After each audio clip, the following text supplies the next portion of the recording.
In Los Angeles, a crowd of more than 10,000 fans jammed the airport to welcome their heroes back from Milwaukee. For the 8th time in 12 years, the Lakers were in the NBA Finals, but they had never won. The people of Los Angeles could almost taste the ultimate victory, but standing in the way were the Eastern Conference champion, New York Knickerbockers. They came to town with the sky-high bombs of center Jerry Lucas and a lot more. The Knicks are the most disciplined of the league's teams, and with stars like Bill Bradley and Walt Frazier at every position, they won Game 1 very easily. But with the uncanny assists of Jerry West and the scoring of Chamberlain and Gail Goodrich, the Lakers bounced back and took the next two.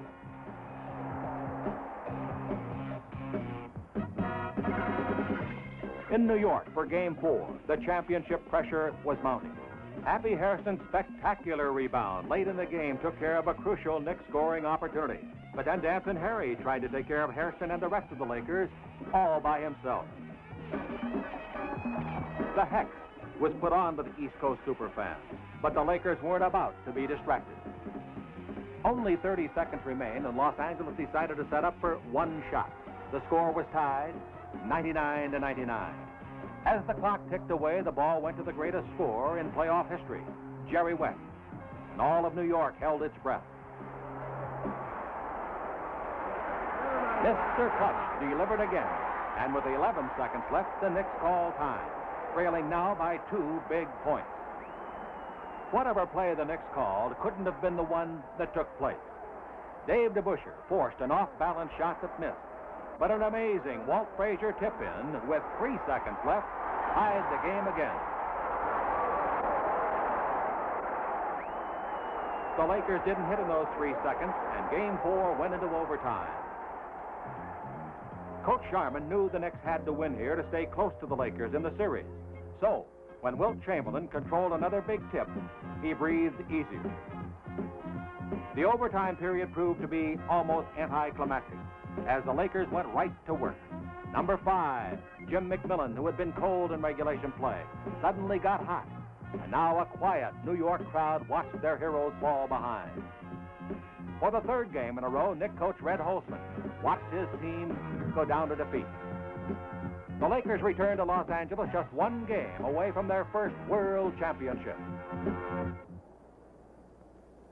As they headed from the Forum locker room, the Lakers should have been elated, but they were as apprehensive as their fans because Wilt Chamberlain had a badly sprained right wrist, and even if he could play, no one knew how effective he would be.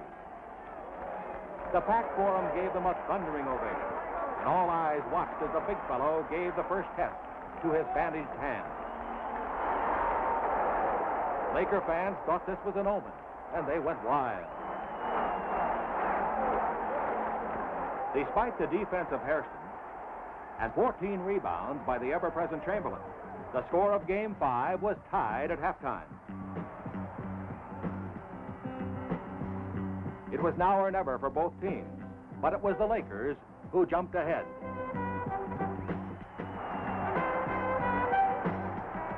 They led by 7 points well into the 4th quarter, and the New Yorkers began to hurry their shots. Their uncanny long-range accuracy deserted them, and the Lakers started running.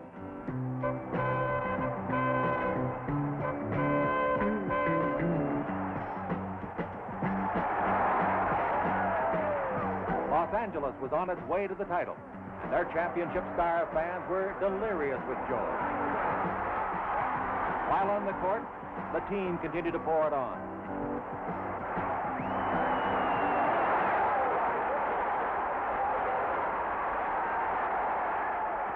At last it was apparent the Lakers had clinched a championship, and Bill Sharman could take out his starters.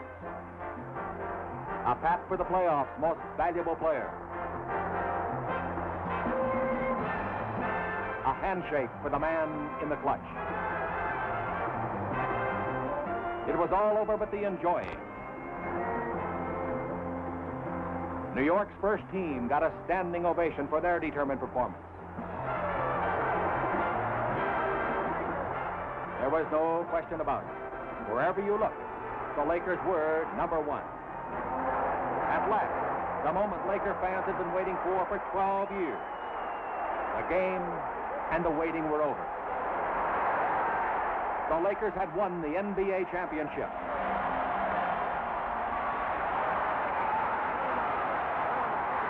They were the winningest team in history. Most wins in a season. Most consecutive wins. And now the World Championship. After 7 heartbreaking tries, Jerry West had more than earned his reward. But this incredible season was a credit to many men. Elgin Baylor gave tradition to the team, created by Fred Shout. Wilt and owner Jack Kent Cooke shared in victory. NBA Coach of the Year Bill Sharman had lost his voice, but his Lakers had won everything else. What better way to end the greatest season ever played than with the title?